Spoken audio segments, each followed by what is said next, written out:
welcome to the Bloody Bunch podcast number 36. Today with me, Balfour, and Lauren. Hello. It's just us two today because everyone hates us. And Balfour's got like a something about Mary thing going on at the moment. I haven't seen that movie, so I have no idea what you're talking about. The method is probably not the same, but it's basically like the front of your hair is standing up on end. Oh, yeah. Before we started, I was telling Lauren that my hair is just doing this weird thing, and it's really annoying because I can't get my hair is in this weird phase. My hair, okay, so for guys, mainly, I know some girls go through it too, but Balfour has anime hair. I do have anime hair. I can stick my hair up and become an anime character. And it's really frustrating. Yeah, it's really frustrating. Like, and I know people will be like, "Oh, it means your hair's oily." I washed my hair today thoroughly, which means the natural shampoo? oils. Yes, the natural oils are in there, but it's not like super freaking greasy. No, but you also have quite coarse hair, which means it holds quite well. So it's really frustrating. And when your hair gets to a certain length, you can mold it in certain directions, or so I can mold my hair going up if I want to. Except that you've been doing it this entire time as you've been talking, and then the one time you need it to do it, it just falls flat. But it gets to this point where you can't keep it straight because it goes in all kinds of different directions. So it's like a teenager. It's not the short hair that you can control, and it's not the long hair that's weighed down. It's the medium hair that's like, no, I do my own thing. Yeah, and it's like my hair is not even because I don't like having even hair. I don't know. There's something about like symmetrical hair that drives me nuts. Not symmetrical, but like evenly length hair that drives me nuts. I like having texture to my hair, so like I like having different lengths throughout my hair. Layers. Well, not layers, because layers is like you have one length, you have another length, you have another length. Does my hair look like that? Yes. No, it doesn't. It doesn't have set length. No, you're wrong. But no, my hair is going through its ugly phase right now. And I have to determine if I'm going to get it cut or if I'm going to wait it out and let it grow out a little bit to where it gets to that nice length. The problem is that by the time it gets to that nice length, you have to cut it, and then it'll be winter, and you can't do your emo beanie hair. Listen, it's made for winter, and it's a good style for me. I get it. Hey, I approve. I'm just saying that if you follow that plan that you just outlined, then it's not going to work.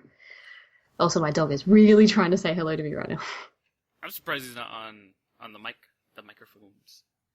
Yeah, anyway, it's really frustrating. Oh, hello. Hop down. So, surprise hello from my dog. Since it's just you and I think we can talk about this, because usually someone else is here, or two other people are here, and they aren't caught up or interested in the show that you and I watched together. So, did we want to talk a little bit about this season thus far? No, because I got annoyed that someone was posting spoilers for the most recent episode on Facebook today. So I feel like that would be really hypocritical of me to then talk about it. So no, I won't. Oh, but I want to talk about it. Let's talk about it. All right. So how general can you be? I'm going to say, oh my gosh. So we'll put a warning, right now there are potential not heavy spoilers for this season of Game of Thrones. Yes. Okay, that was a build up. I was like, oh, I was expecting you to say it, but you're like, where are you going with this? Yeah. Yeah, so if you guys aren't caught up, or if you guys just don't care, skip over. Yeah, if you don't care to listen to Game of Thrones stuff, which is, a good portion of the world. Yeah. I would say so. Well, I mean, I was reading somewhere that they had like a 20 million viewers or something like that. Oh yeah, no, Game of Thrones is like broken TV records. I'm sorry. And 20, they break TV records with multiple I'm sorry, episodes and multiple seasons. it was 20 million views through like cable. Like when it aired on HBO, there's 20 million viewers like that. Yes. At that time. That's what I meant Yes. to say. Yes. There's way more views than that, but Oh yes. I mean, there's more people watching, but current like watching as it airs is a lot. Yes. So anyway, this season's been really good. This is probably one of my favorite seasons just because of the way that things are finally getting somewhere. And as you know, for me, it's been a really tough thing for me to deal with, the way things Everything that you have a problem with is is George R. R. Martin's fault. It's literally like the last two seasons have been Balfour's favourite because they've been taken over by the TV network more so than based off George R. R. Martin's pace and script and character destinies. Here's the thing. It's because it's now. I know they've tried to adapt it from the books, but I haven't read the books. But from what I can see is the books draw out so much, and because of that, the TV writers have had to find a way to cut things. But even with cutting things, they still had to prolong this really lengthy story. The problem with the first few seasons is that and every season has a similar issue. There are so many characters to introduce, and for a TV show to make people want to see more of every character is, considering how many there are, is difficult. And then each season, as Game of Thrones is well known for, they kill off some characters and introduce new characters to fill their space. So every season they have to slowly make you fall in love with a character all over again. Which, I'm not going to say who, but this last episode was a really interesting way to reintroduce a character that I was absolutely in love with, and then it was like blast right into the thing. His reintroduction was fantastic because it was the dumbest quick thing, but it's good. The reason why I like it is because I felt like this was a fuck you to the way that they've introduced a lot or reintroduced a lot of different characters. Because when someone else comes back, it's like, yeah, I don't know if I should do this, and then it's like, all right. Certain events happen, they're like, okay, I'm persuaded to do this. Whereas the character's like, no, fuck you, I'm doing this, and I'm doing it now, and I don't care what you say. He's like, all right, let's go, let's boogie. It's like, that's great, and it's great because to me, that was the perfect way to reintroduce that character because of the weight that character has already been dealing with. Yes, but I also find it very odd that they introduced him again for the reason that they have, because right now it doesn't make sense to me. So I'm interested to see where that goes. Because like, why have him there? Why have him along? Like, I understand that's his, that's what he wants, but why? But you also, I want to see the why. But you also have to think, like, in terms of what Dany just went through of losing essentially half her army, they're still trying to get as many people with them as possible. Yeah, so why not cherry pick from, oh yeah, we forgot that this character exists and is just somewhere in the world. Let's just bring them back. Hey, if we want to nitpick, you could blame George R. R. Martin for doing that, because that was his plot.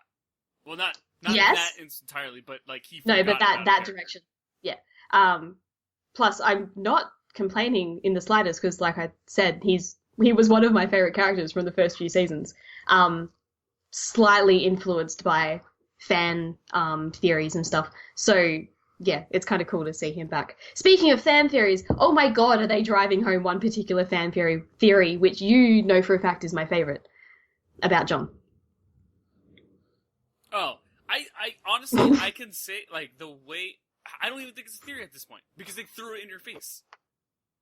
Yes, but I love it. I fucking love it. It's not a theory if the writers are like, it's not confirmed yet. Hey guys, this is a thing. Yep, this is no, like there are several hints about things in Jon's past that he doesn't know about, that most people don't know about. that has always, based on George R. R. Martin's books, has been a theory, and a very popular theory for a very long time. And the show is definitely hinting at it, but you can't say that you can't say for sure that that's what it is. Like with what they've laid out, you can't say that that's what it is. Here's my reasoning on this entire thing.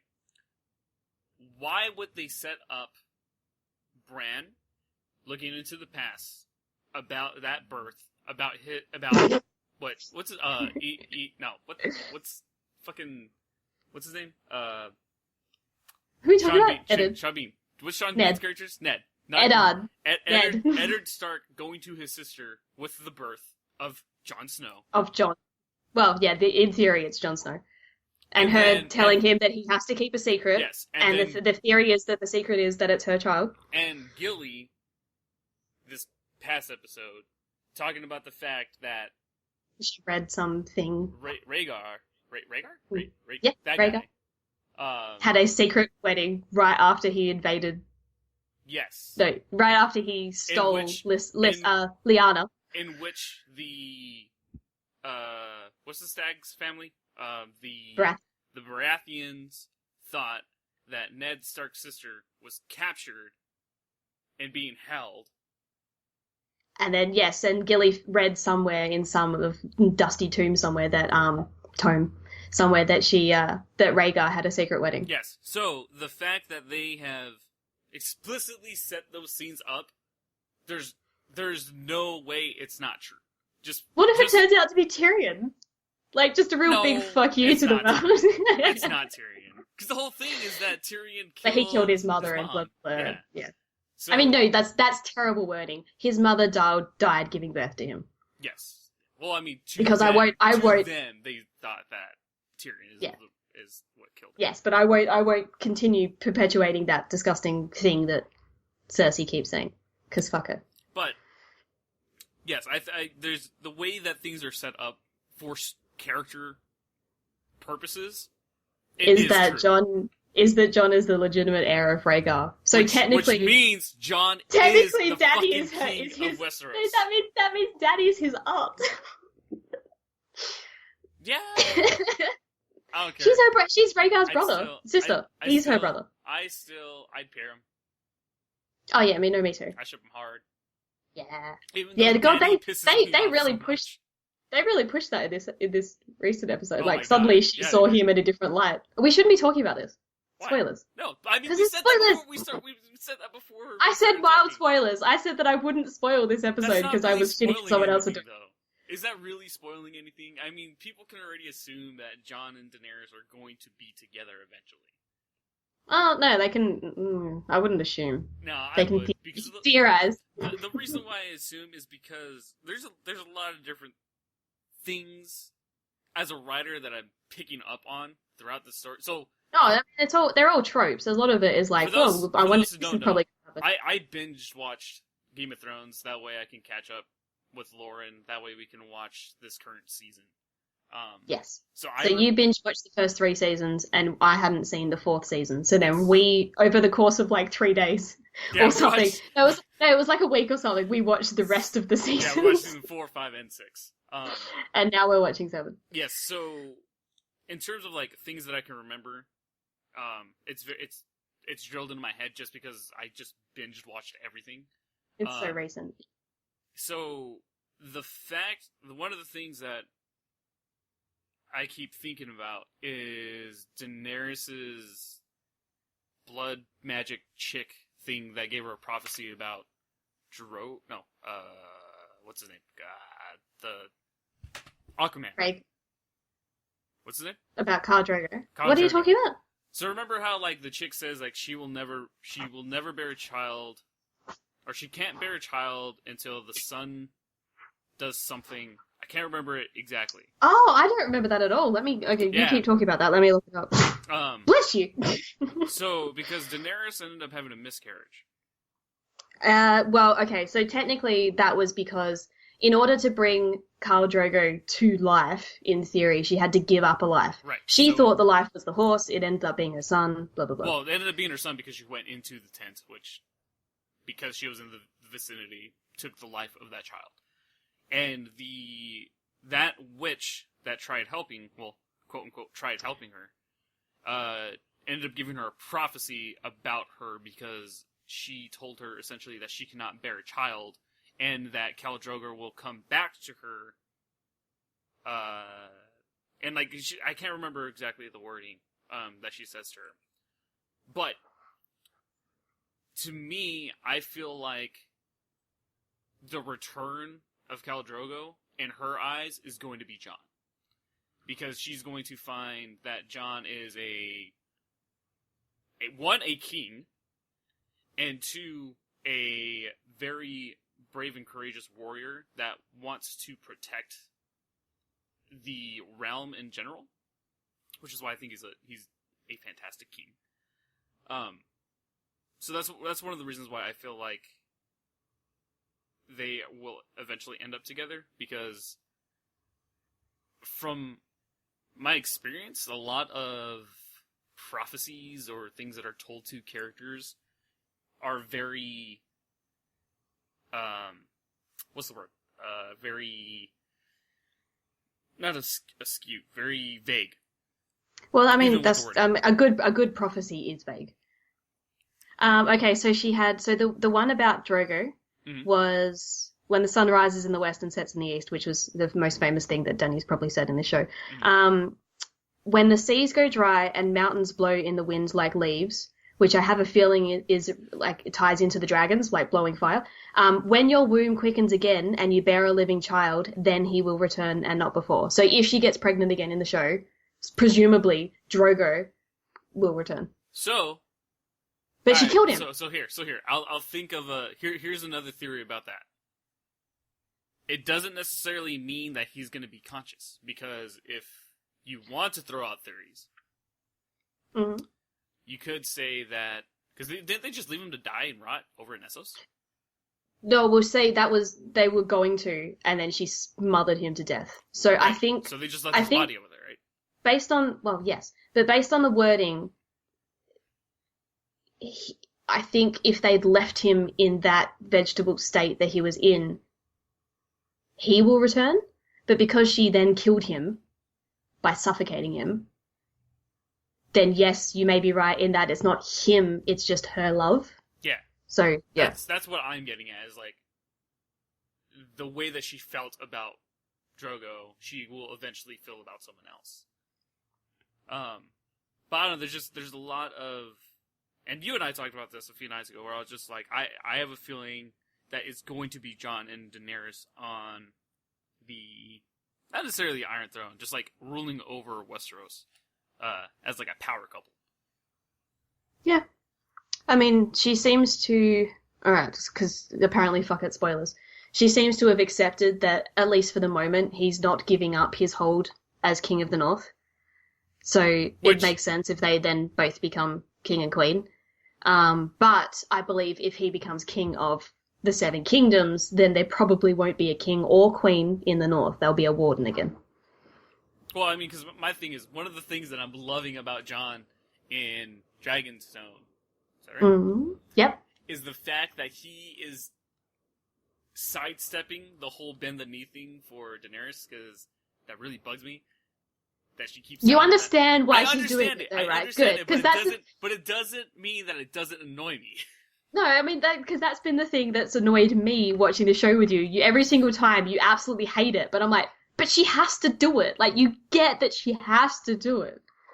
And I totally do, but that's why I love that Jon's there, because Jon is doing things that I would love to do and say to her, because he's just like, no, fuck that. Like, one of my favorite things when they first get there is him telling her, I don't, like, with all due respect, I don't know who you are. Like, it doesn't matter. The only reason why I'm here is because my people need me to be here. It's like, yes! I think that was important. I think that was really important for her too, because it's something that had clearly been playing on her mind, that she's going to arrive on a continent that she intends to claim for herself, where people don't know her. And I think him saying that drove that home. And I think that's now part of what's dictating her actions, is that she needs to come across as strong, because she needs to come up against Cersei. So she needs to equal Cersei. Regardless of how Cersei bloody handles things, she at least needs to be her equal. But she also needs to win them over, which is why she's being strong, but she's being slow about it. She needs to be, well, my problem has always been, like, she needs a good balance, and I feel like John... She hasn't found it yet. Well, I feel like John is giving her that balance, because it's like, yes. Alright, I understand what you are, how you got to be, etc., etc., but there's shit that you don't know, and I'm not gonna deal with it. And that's what I love about him, because he's not putting up with her shit, and I love it. No, and I know he's got his own agenda that he needs to look after, which hopefully the world will look after shortly, but he's also a voice of counsel. Voice of counsel? That's not the wording I want. Anyway, his opinions and his way of thinking are different to everyone that she currently has advising her. Even Tyrion, who comes from Westeros, who knows better than Jon how to handle politics, doesn't necessarily... Tyrion's fantastic with the people. You know that. You love that about him. But he doesn't know them like Jon does. Like, he doesn't know them from the bottom up. Well, I mean, he knows them from the top down. Jon has said... I mean, even Tyrion has admitted that people in King's Landing, or in the South, are vastly different than people from the North. Where they are, yes. Jon understands the North. And one of my favorite things is that Jon and Tyrion get along so well, and because of that is the reason why those two are gonna be, like, the two to be the two, diplomats. like, biggest councils. Yeah, they are gonna be the reason that they're gonna be essentially the three head of the dragon, whatever the fuck you want to say. Yes, the other theory that we both love. Because you have Tyrion, who understands the politics of the South. Southerners. You have Jon, who understands the North better than anyone else, even beyond the North and the... I was going to say the North and the true North, yes. Yes. And then Daenerys, who understands the East.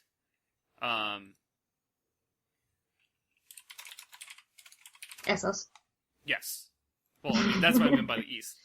Yes. So, I mean, they all come together, but the thing that I love so much about Jon's character, and it frustrates me just because as an outside viewer, you know more information than the characters in the show, is how much Jon is trying to tell everybody it doesn't matter what you do.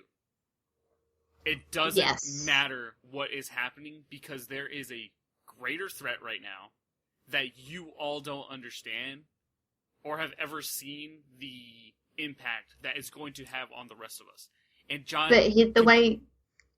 Sorry, go. I was going to say, Jon just continues to try to implement that. It's like, you don't understand. And I know I sound crazy. He's very self-aware that what he is saying sounds insane. Mm-hmm. But he doesn't care because he understands what will happen if they do nothing. Yes, and he's going about it in the perfect way, and I think at the perfect pace. Because you can't turn around and convince a continent that for hundreds or I don't know how long this summer's been. That's my biggest problem in this series at the moment. I keep forgetting how long this summer's actually been. So since you brought that up, that is one of my biggest pet peeves about this. No, let me finish my thought before you jump into another one. All right, continue. Just, you haven't read the books. Neither have I to the full extent. That's why you don't understand the summer-winter thing. Anyway. That's all I was going to bring up, but okay. Which, by the way, is another thing in Dragon Riders of Pern that you'll probably dislike because it'll be a thing. What, about the turns and everything? Well, so, you see, now you've really thrown me off. Oh, so I think it's actually going at a really good pace because how can he convince the world that basically zombies exist? No one's going to believe that. I know that. And so they can't think about this huge epic war that's going to happen because they have too much to deal with in their own lives. It's like, I suppose, our present day, it's like, how can you think about all the horrific things that are happening in, say, like Africa and Syria and all these places? It's like, I have to go to work every day and pay my bills. I can't. It's really hard to also consider horrible things elsewhere. But again, that's the reason why I like Jon's way of thinking is because he understands what they're doing. And I think it's his last episode where he's telling it's Dany, a bigger thing. where you can fight all the battles you want, but I can't remember. I'm paraphrasing, but what are you going to rule over once the army of the dead comes down? Are you gonna rule? Are you gonna fight to rule over people, or are you gonna fight to rule the dead? It's like, damn, that's true. Like It is. the whole thing is like it's a much bigger deal than they understand, and I cannot wait until the final it clicks in their head like, oh shit, We have to do something. it's like Yes. I'm waiting for that moment where everyone goes, fuck, we fucked up, and you're right. Yes. But whoever they are at the Citadel, the Maesters at the Citadel, I can't remember the guy's name. Who was an awesome actor. But professor. he is also correct in saying that there have been winters before this, and everyone survived, and then they've had to live again afterwards. It's like Right. Why are my animals going mental at It night? was cool that they had that scene, but there hasn't been in all of the history of them. There hasn't been an attack from This big an army. not even from this big of an army, from those specific creatures. Like, this is a thing that they have never once recorded. Like, all the things that they recorded was, like, people invading from overseas, a war happening because of certain things that happened to different kingdoms. Whereas this is a completely magical force that is coming to fuck up everyone. But that's why people still think of it as a bedtime story to scare kids. Like, was it Tyrion's thing about Snarks and Grumpkins or something? It's like, Yeah. they didn't, like, even the guys at the wall, even the rangers at the wall didn't believe that giants existed until they were at their gate. No, And that was just with the wildlings. And that's why I'm getting excited I mean, that, like, Free folk. I'm hoping that everyone has this turn of, like, They will. God, They have to. It's too big a threat for them not to. But I don't want them to forget that. I don't want the show to do what you think they're going to do and forget that all these people have lives and that we've fallen in love with individual stories. I want to still see them. I still want to see that. nah, just give me the war. Give me the war. I know we are Just give me going the to argue war on that. and tell me who lives and who dies, and that's it. That's all I want. They will.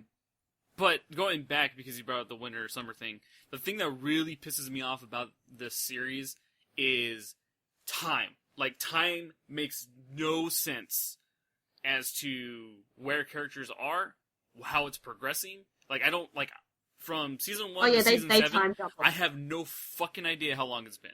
Because every time there is a character that meets up with a previous character, it's always like, it's been so long, or it's been a long time. It's a very vague, like, there's no time, and that really drives me nuts. Especially with the way travel works in the show. Granted, I will say this season, I understand the reason why they're doing what they're doing, because they need to get characters to certain areas as quickly as possible. Yeah, and they don't really need 1001 traveling scenes like Exactly. Yeah. Um, Like, traveling scenes are fantastic if they're actually developing characters or storylines or personal relationships, but sometimes you just skip them. But then the problem with that is, like, several times we've jumped from someone in the south to, oh, now they're at the wall? yeah. Or, like, Bran was north of the wall. It's like, now he's in Winterfell? What? Yeah, there's a couple of things that just are continuing on. But, So, the wall was built 8,000 years ago, if that gives you an idea of how long they've been fighting off. How long humans have been specifically fighting off the White Walkers. okay. No, I mean, that's fine. So 8,000 years, that's fine. But I'm talking about the timeline of the events that are occurring in this storyline. That's the thing that drives me nuts.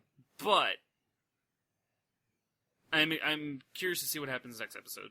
For those who don't know, it's already been leaked online, and if you don't want to read spoilers, just stay off social media, because everyone's a piece of crap. My thing is, give it like 2 weeks, and then you can spoil stuff, but until then, don't. But, thankfully, we have a third person joining us on the podcast tonight.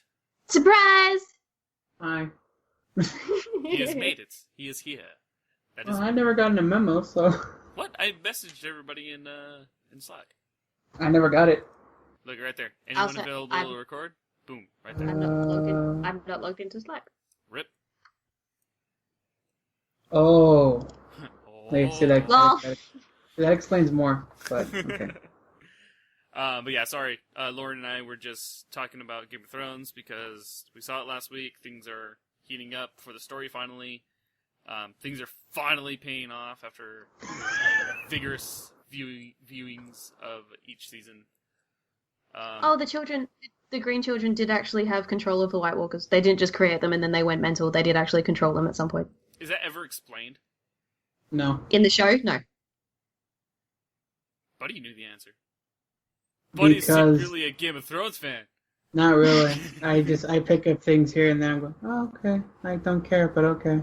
Buddy, would you be willing to kill yourself the way I have just to catch up with the show? Fuck no. I'll read the books. I'll kill myself through the books. I'm not gonna watch the show. I will say, I know I've said this before. I really, really like the 10 episode sequence that this show does specifically, and the way that Black Sails does it too. I feel like 10 episodes a season, especially if you're gonna have like an hour length episode, is perfect for a season. Like, it's perfect to build up characters, to have an arc, to have a resolution for that arc, but to continue on with the story. What? From very, very quick and not confirmed Googling, there hasn't been a White Walker attack since the wall was erected. That's why people don't believe that they exist. But then why would they have the wall in the... Like, why... So... Because they know that... So the children and the... Wait, I just read that bit. Damn it! The children and the giants helped humans raise the wall to stop another attack happening. So there was a real massive attack when the White Walkers... When the children lost control of the White Walkers initially. So then where is the... So then they constructed the wall to stop it happening again. And then over 8,000 years, people then treated it like sending people to the wall was like sending them to jail rather than actually achieving something. It's a noble idea, but it's like, yeah, go to the wall. And then, That's just stupid logic. So since the War of Five Kings, which is our current history, is the first time that they have gotten so close again. Again, this is from very quick, not confirmed Googling. Quick Googling. Yeah, I don't know. It's interesting because the way that... So, for this season, there's only 2 episodes left. Apparently, these last 2 episodes are supposed to be over an hour long. Fantastic. And there are rumors that for season 8, there's only going to be 6 episodes, but it's going to be 2 hours an episode. Oh, fucking Christ. I'm so excited about that. And apparently, next season, their budget is supposed to be a lot bigger, considering that they went 2 all out. hours.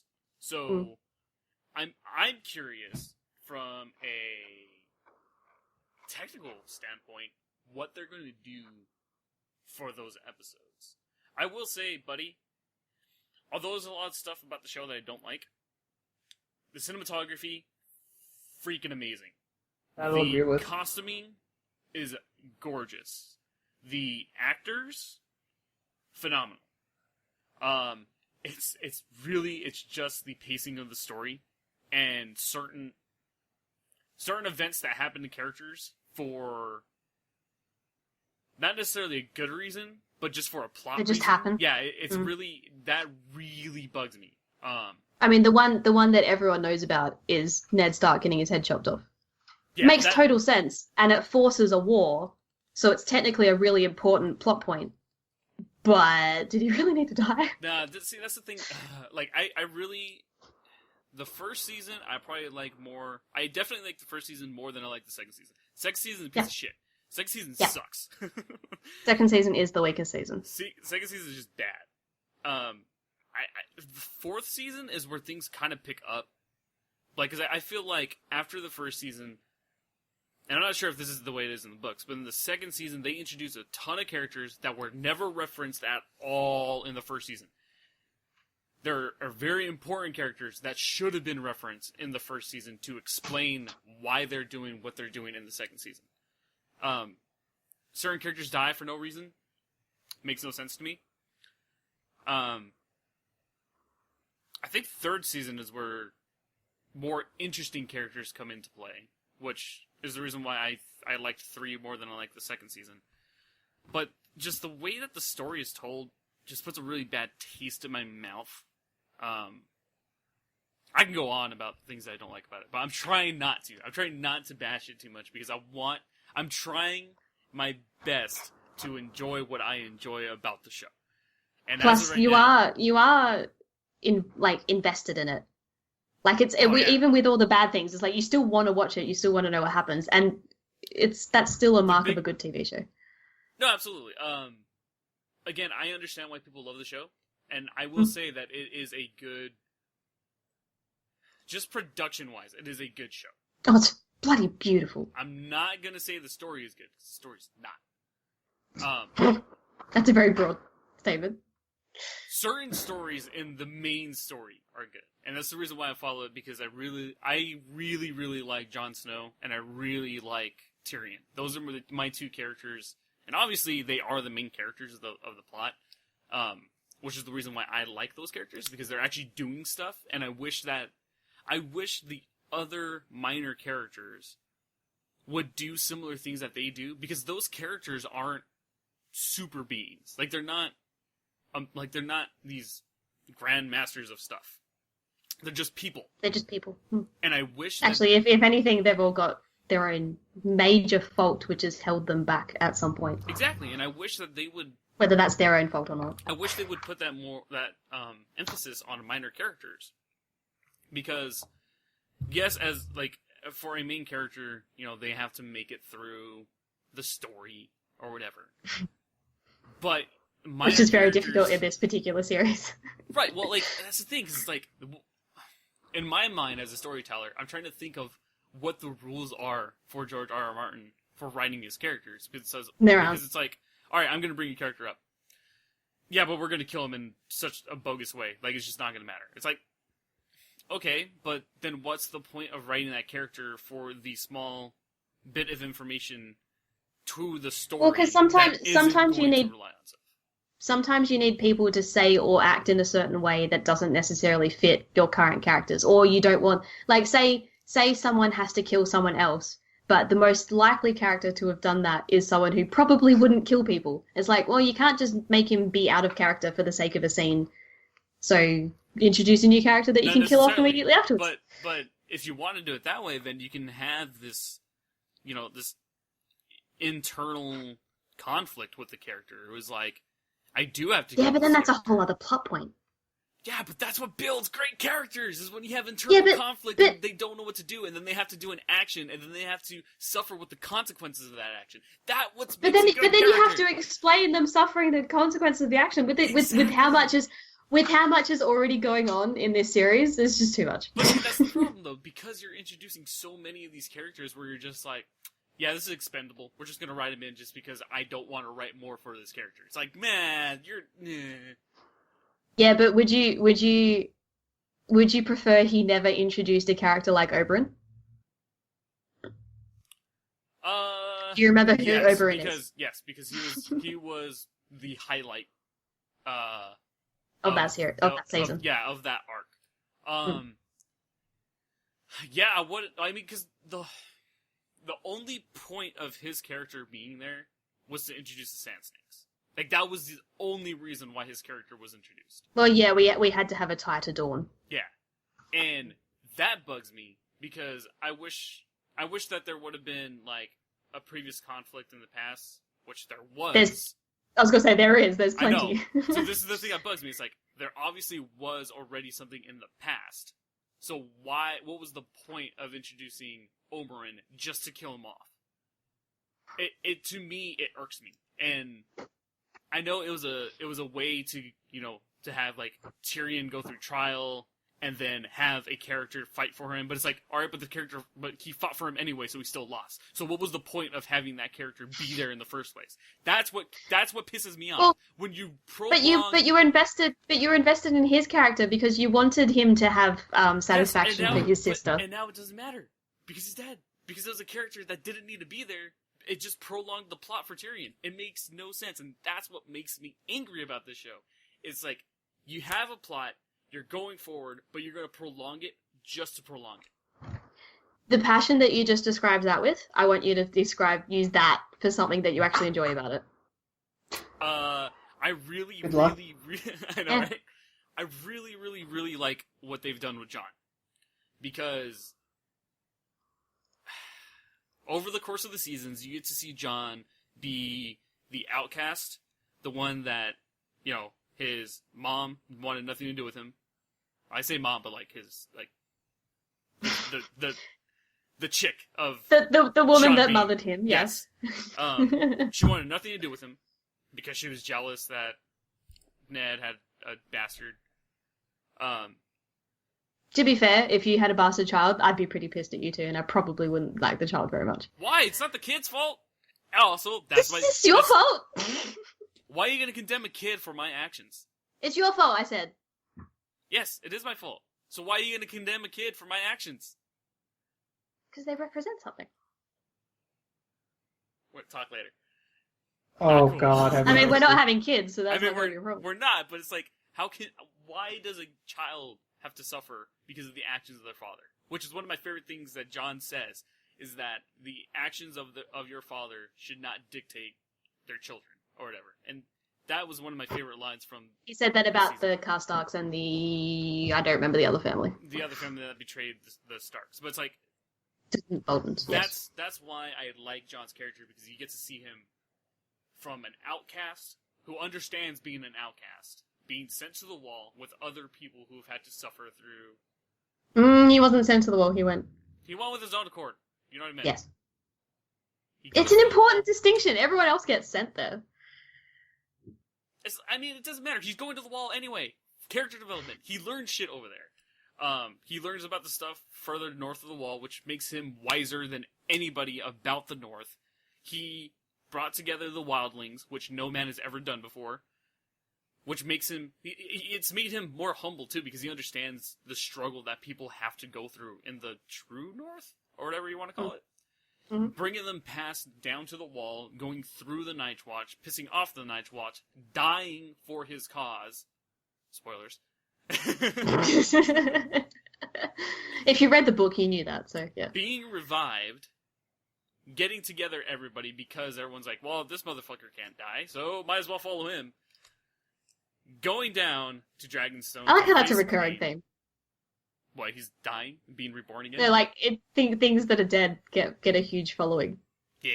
White Walkers have the Bat King has a huge following. What's his name? Beric has a huge following.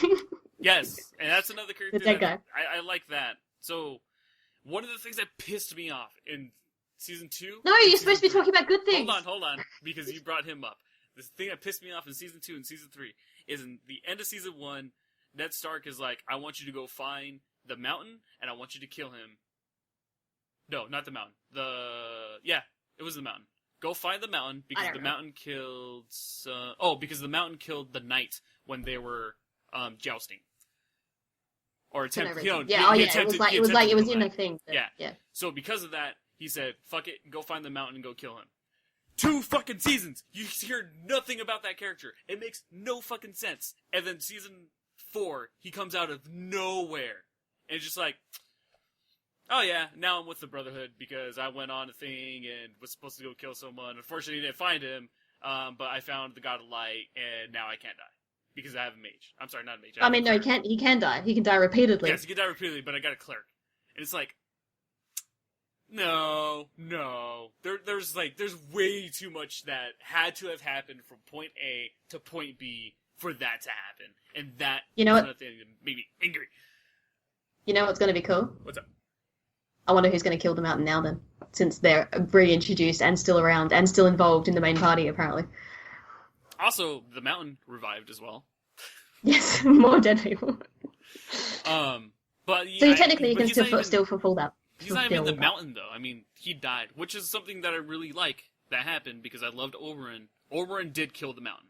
Oberyn did kill whatever The first essence one of his is. character. Yeah, because the mountain is just Gregor?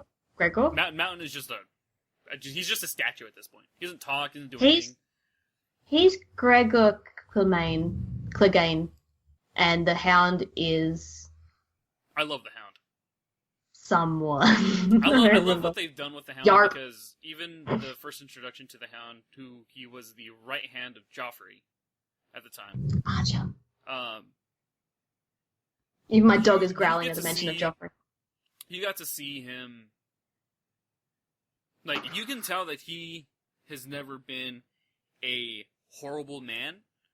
He's gone through horrible shit, and it's the reason why it's dictate his actions. But throughout the entire series, as you see the Hound, his actions have never indicated that he does things for bad. He does things because he has to do things. He does things. He does things for the most basic survival reasons. And that's Sometimes the thing. that doesn't necessarily justify it, but in his mind, it's like, I need this, so therefore, and you're in my way, so therefore, if I have to kill you to get to it, then that's fine. Yeah. But I don't know. I do like what they're doing, John. I want to like Daenerys more, but a lot of her actions are. You shook your head as soon as I said that. Oh no, I'm just looking at Facebook. Like I said, I was complaining that someone was spoiling things, and they're like, "Oh, I'm glad you caught up." Like, no, that wasn't my point. But yeah, it's certain characters are like certain characters I don't understand how they're still alive. One thing I really despised of season 6, nice nostril flare, is the way Cersei killed the bird dude. Not the bird dude. What's his name? The oh my god. Bird What? person. No, the priest guy thing. Oh, the sparrow. The sparrow. There The you go. sept. See, it's almost At the a bird. sept. Yeah, Yeah. I thought that was. I felt like that was a huge cop out for everything that was going on. Yes, but the consequences of that was her son taking his own life, and it's kind of like That was awesome. just justified. That was one of my favorite scenes. Was seeing Tommen just go, "Fuck it, I'm out. I'm out." Yep. And that scene is really cool. Oh yeah, spoilers.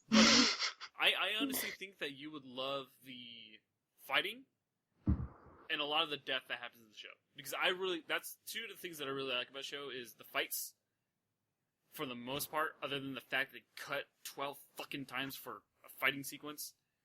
They also really like shoving things through people's mouths. Yeah.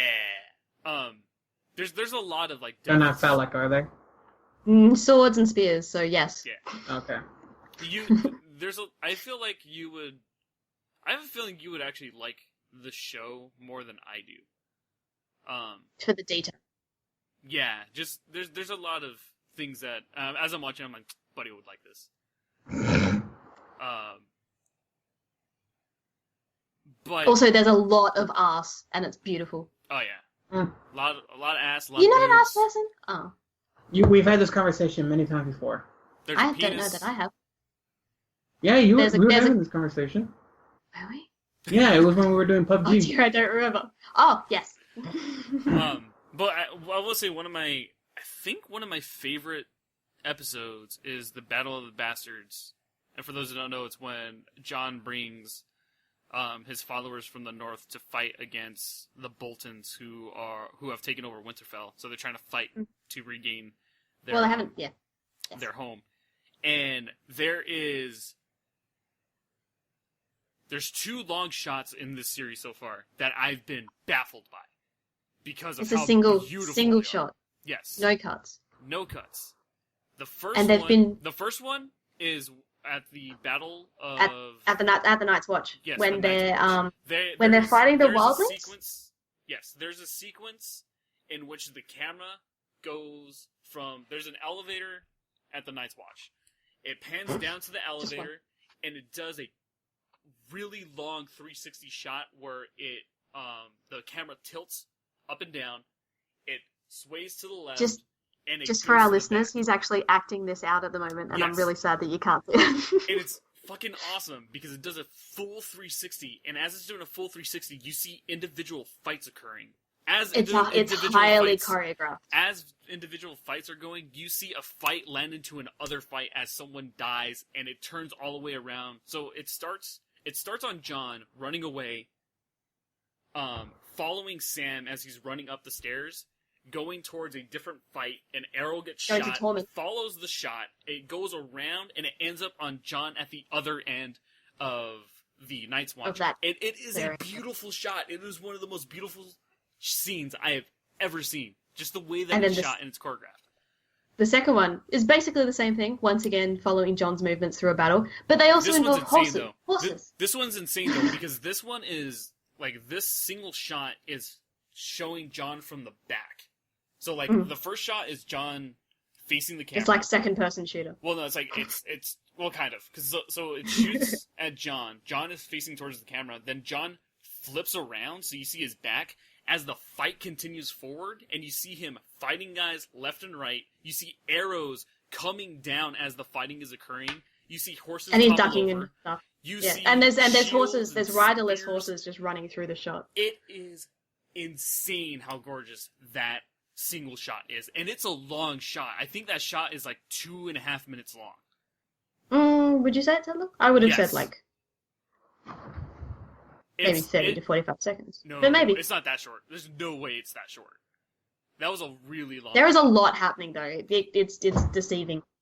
It's really cool. And I was looking at the end of the episode stuff, Okay. and the creator said it's essentially a rebirth for John, the way that they wanted to do the cinematography and everything, because there's a scene where the dead bodies are stacking up to make walls, like there's Which just and bodies of walls. the thing about that annoys me. The thing about that annoyed me was that there's this huge stack of bodies, and yet people were still getting killed from arrows, and it's like No, that makes sense. they though. couldn't have been that accurate. No, but it's like arrows coming directly at them, not toppled over the top of the bloody yeah. wall of bodies. I mean, it's I like, can- I understand. I can suspend some. that you'll accept. That you'll accept. I mean, it's war. I mean, like, if they were getting their asses kicked. Anyway, I love it because John ends up falling down and getting trampled by his own men. Because everyone is just pushing into this small area, so everyone's, like, super compact. And you, like, it made me nervous because the Oh yeah, audio if editing- you were claustrophobic, it dulls the audio like you're getting yes, pummeled like, into the ground. Every and, time yeah. he's getting hit, the audio shifts. It's one of my favorite editings ever. And eventually you see, like, John, like, come up and gasp for air as if, like, he is reborn again, and it is a beautiful shot. Because you just see the camera, bird's eye view, go from this nice little circle of men, and you see John pop out like a daisy, and it just pans up, and you're just like, that's gorgeous. That's a gorgeous shot. I also wonder if he took that gasp of air just because of the reek, not the person, the smell, the stench that would be No, surrounding. I honestly wouldn't think it would be that bad. Are you talking People like are real- dying. There's are you- guts everywhere. well, They're in the I'm- dirt. Well, I mean, like, to me, I was looking at the symbols in there. But there are a lot of cool stuff. So far, I feel like Battle of the Bastards is probably the best scene of the show. Oh, I never found out whether you liked the Dragonfire at Black. What's it called? Black something Bay. Black Sails. Black. No. Great show. No, different Guys, show. gotta watch that. Yes. No. The when Blackwater Bay. Stannis took. Yeah, that one. Did you like how pretty the Dragonfire was? Oh, the explosion thing? Green goo. Yes. Yeah, I just don't understand why it was green. Why not? It's acid. Makes sense to me. It's fire. It is fire, but it's burning shit. Honestly, I don't know. Can fire even be green? Is that even a thing? With a chemical, Yeah. with a certain chemical, yeah. Yeah. Oh, alright, fair enough. I didn't know that. That's why I'm saying it's burning. It's like the thing in the goo is burning. Yeah, one of the things I feel like the show doesn't convey very well is, like, naval battles. Like, so far the ship stuff has been bad, in my opinion. There also hasn't really been. They've glossed over naval battles. I think they probably understand they can't do them.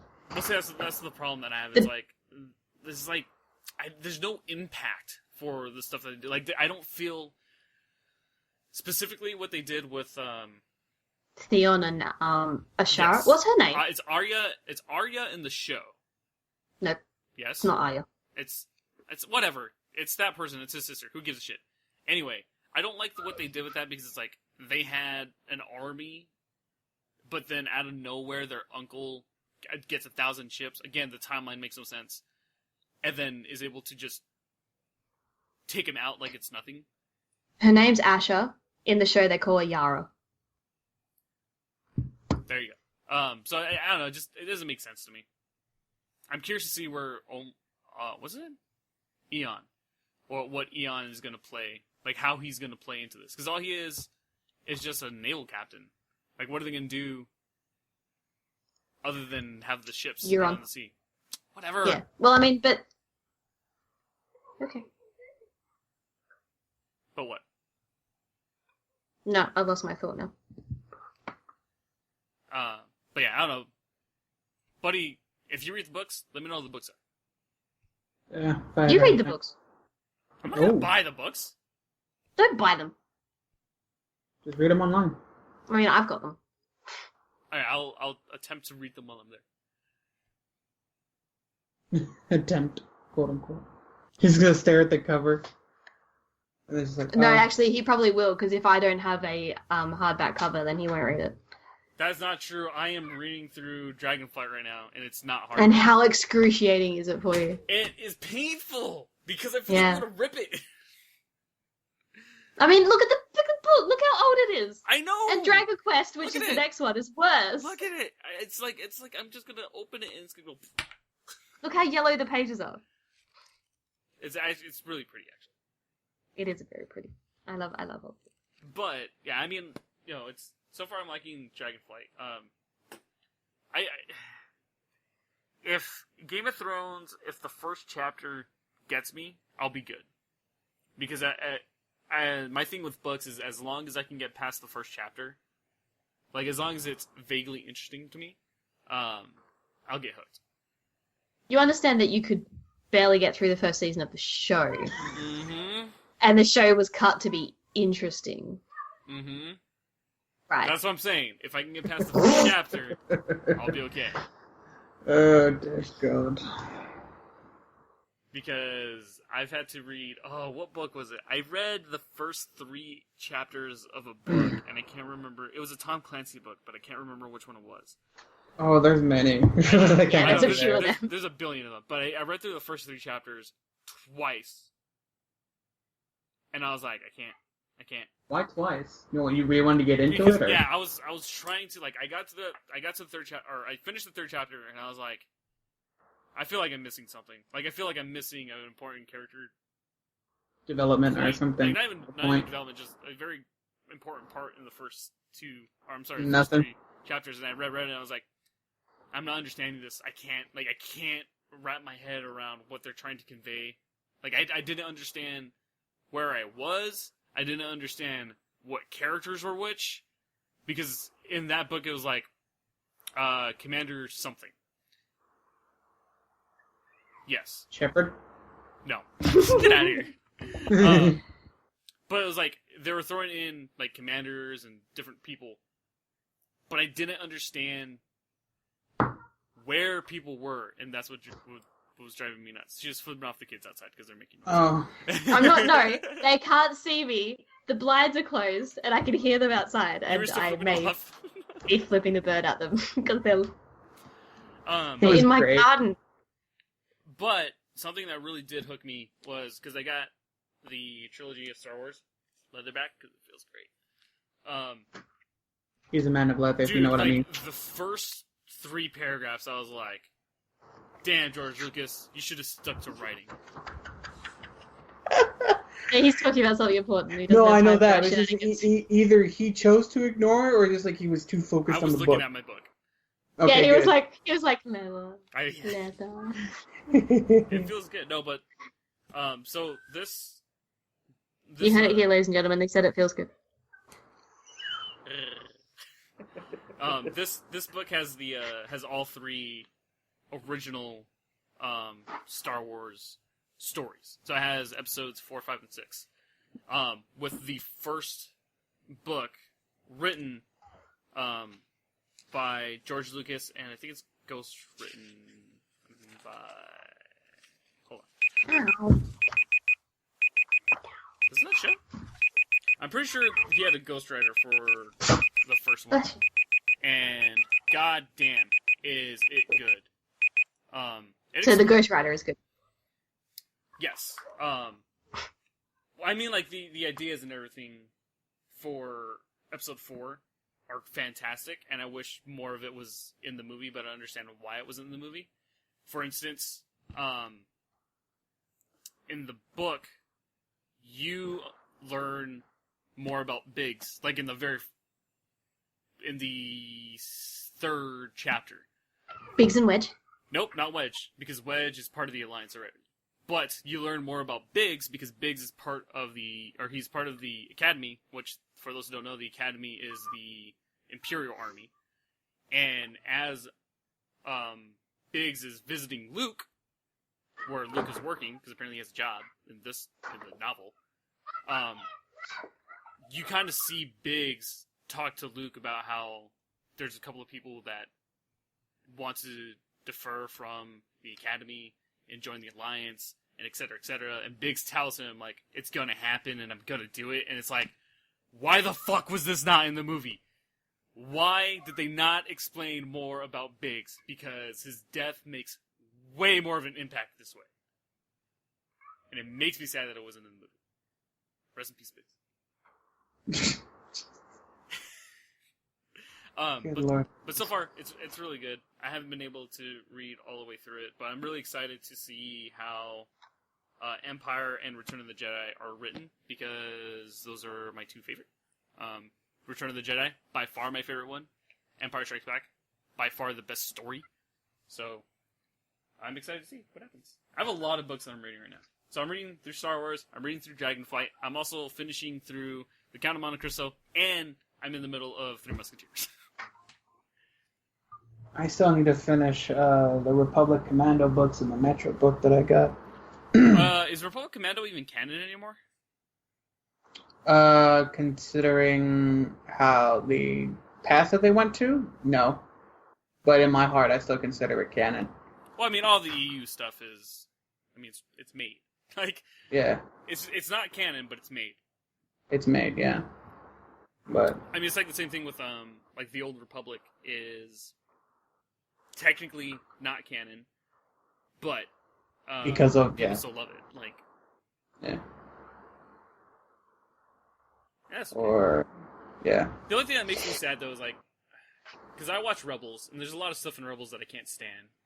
Again, it's because, like, they're introducing new concepts that were never, ever referenced in the original trilogy to convey, like, those events. Like, I don't like when things are introduced in a timeline that happens before the events of the main. Talked about this many times. Like, the reason why I can't stand prequels. It's like, because you're trying to make it interesting, because you need to make it interesting to entice people. Mm-hmm. You have to find a way to make it happen, but throw it out as if it never existed because it conflicts with that story. It drives me insane. It's like, think through. Yeah, the other thing I think was interesting of Rebels that I found was like how they came up with the B-Wing. It was a freaking prototype. Yeah, I like that they introduced that though. The B-Wing is one of my favorite concepts for a ship. Fire. Yeah, but you only see it in Return of the Jedi. Yeah. And you see it like once or twice. I think it's twice. Twice. And then it's never seen again.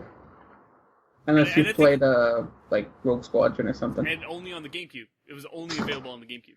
Oh yeah, I forgot about that. Because the 64 version had the Naboo fighter, the TIE fighter, and the Millennium Falcon as extra vehicles. I remember because I used to play that shit all the time. Rogue Squadron is fun. I really like Rogue Squadron. I thought Rogue Squadron 2 was actually really, really good. Expanded more on like the trilogy and everything. Speaking of that, I'm curious to see how Battlefront 2 is going to go, because I know that they created a story, but I'm not huge on the Imperials, because you're a rebel scum. But I really wish that they would have added two different storylines. Like, I wish that they would have had an Imperial storyline and a Alliance storyline. Mm-hmm. Similar to the way that they did Sonic, where it's like you have the hero storyline and you have the villain storyline. Like, I would like to have those parallel. And what are you glaring at? I can't hear you. Hear you. Muted. What? You said continue. What are you on about? Lauren's dead. I think it's mostly just for the fact that I can see why they didn't want to do it because of how everything is, but what I think would happen is maybe later down the line they'll make like a small snippet of a campaign for the Rebels. See, that's kind of a bummer though, because like, well, now I don't want to play it. Like, if I get the game, I'm going to play through the campaign, and if it's the end of the campaign, then it's like, all right, well, that's it. Well, you never know. They could have something where maybe they connect in some way, or 60 minutes after. The multiplayer looks fantastic. That looks a lot of fun. I do. During E3, I was following all the Star Wars stuff, so I was super excited about that. I wish I had a better computer so I could do Battlefront 2. Just everything about it was beautiful. Battlefront 1 isn't a bad game. It's a lot of fun, but it's too much like Battlefield, in my opinion. Yeah, they tried too hard. Yeah, like they tried too hard to change it up, and they totally understand that, which is why I think Battlefront 2 is going to be very successful, because they listened to their community because of how much backlash they had. Oh my gosh, it's like, hey, it sucks. Oh, we heard children screaming. Oh my god. Yeah. But there you go. So last week we decided to watch a movie, which was Take the Lead, with Antonio Banderas, and Buddy forgot to watch it. No, you can't prove that. I did. I forgot to watch it. I was too busy. I watched it, and also I totally forgot that Dante Bosco is in that movie too. No, you mentioned that. No, I mean like because I watched it earlier today. I like when I was watching it, I was like, oh yeah, for Isaac. I mean, I was gonna say no. I remember you talking about that. About it. And there's a scene towards the end. It's during the dance competition, and they're doing the tango, and their team and one other team goes to the next round. And my favorite part is instead of it being a duo, it becomes a trio. Just the best freaking dance ever. The first two begin dancing with each other, and like about 20 seconds in, the guy dips the girl and they kiss, and as they kiss, you hear Dante Bosco go, "What?" And it is my favorite part of the fucking movie. One, because of that, but two, because the choreography is fantastic. That sequence that they do is beautiful. The way that obviously the movie, like, because it's a movie, clearly it's choreographed. But if you imagine if that was a real scenario and the two of them were dancing to a dance that they had practiced and they had planned, and then someone else just goes, "What the fuck?" and jumps in, like, it's really, really cool. It's very cool. I was researching more because I didn't know about who Pierre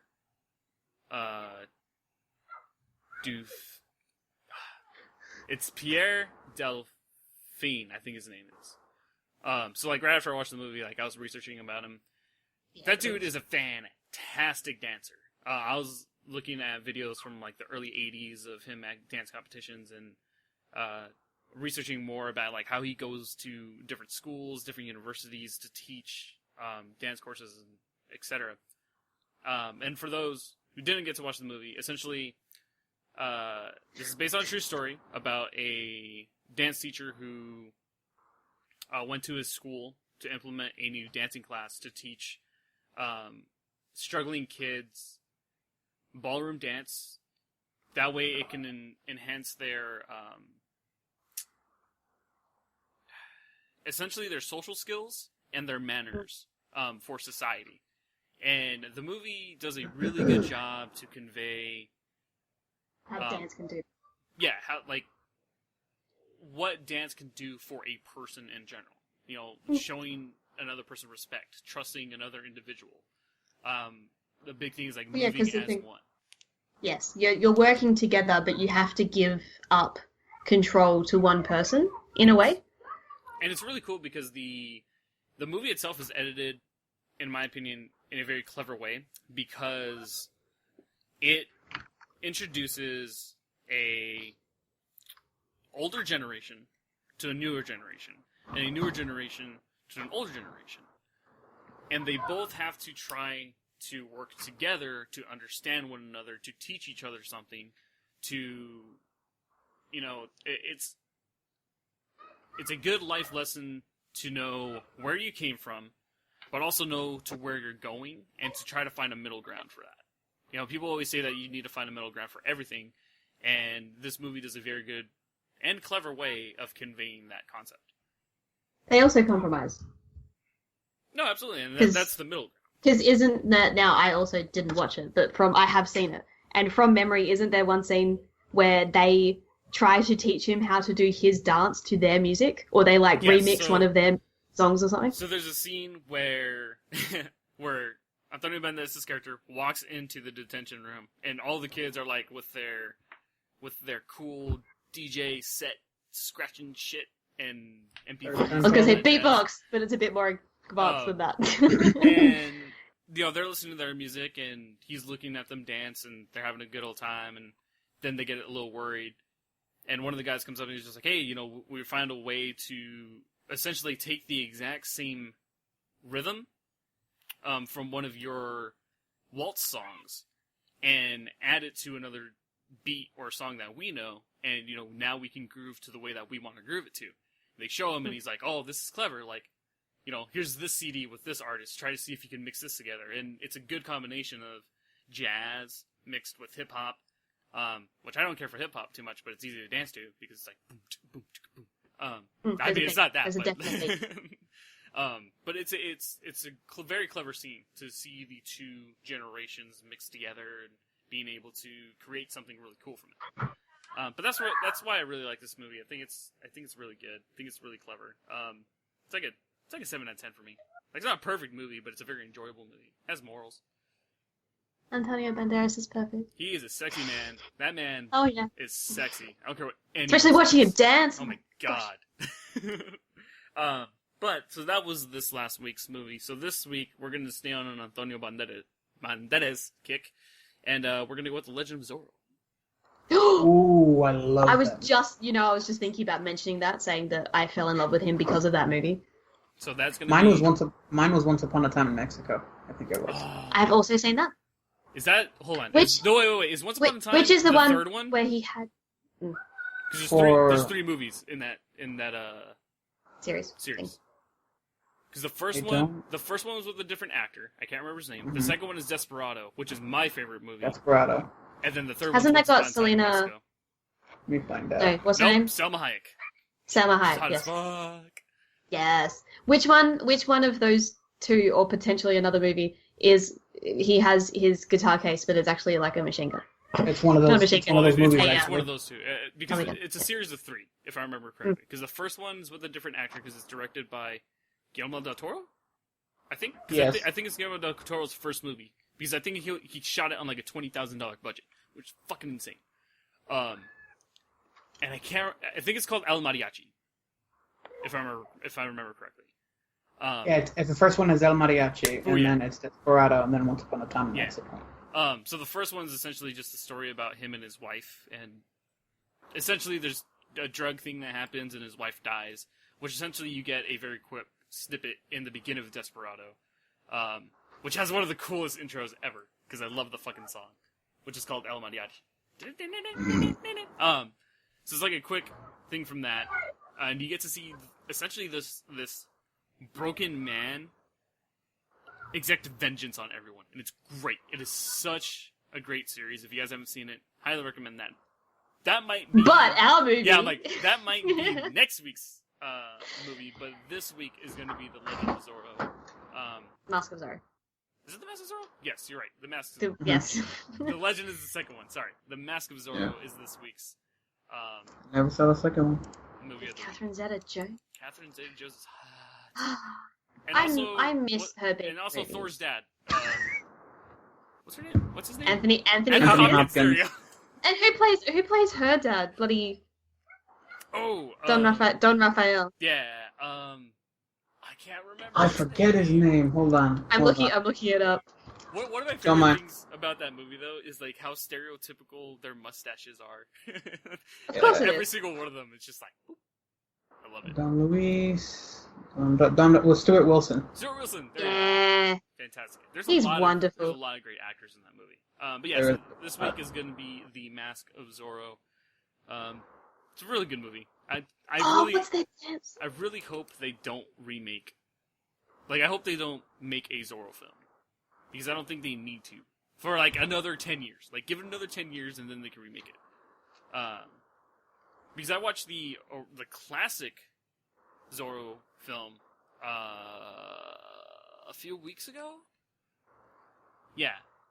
The black and white version. Which, also, fantastic film. If you guys haven't seen that one, I definitely recommend you guys watch it. It's black and white. I know it's not going to seem interesting to you, but the acting is fan-fucking-tastic in it. So, my favorite scene, and it should be most people's favorite scene. If you have any, your wish is gonna fall short. They're making one now. Because it's gonna be called Z, and it's like made like Zorro's slashes. Oh, but that's cool. What studio is doing it? 1 second. Keep talking. Damn it, Hollywood. So, one of my favorite scenes, I will say one of my favorite scenes, I'll downgrade immediately from what I was about to say, is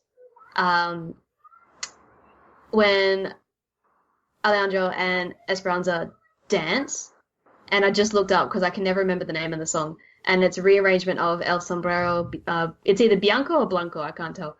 But that da-da-da, da-da-da, da-da-da, da-da-da, Oh yeah. Oh, yeah. such a beautiful piece of music. It is a beautiful. And also their dance is just the sexiest thing ever. But yeah. I like, I don't know, there's a lot of stuff about the movie. But we'll talk about the movie next week. Just don't forget to watch that this week. That way we can talk about it next week.